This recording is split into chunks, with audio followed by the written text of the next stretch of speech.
In today's video, I'll show you how to increase the font size in Notion. So at first, just go to notion.com or open up your Notion app. After that, just type in anything. For example, I type, don't forget to drop a like and subscribe to Takey Leopard. And now you can hold the entire text, and at the top right, you'll find a three dot. This is the more options. Just click on this.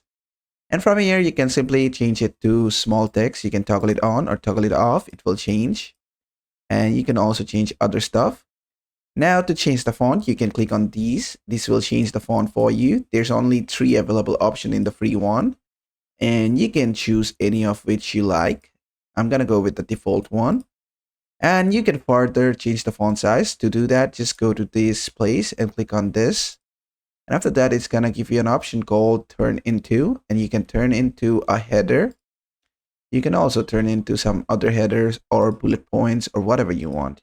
You can change the font size using this. If you don't want a header, you can just go ahead and select text. It's going to be a normal text then.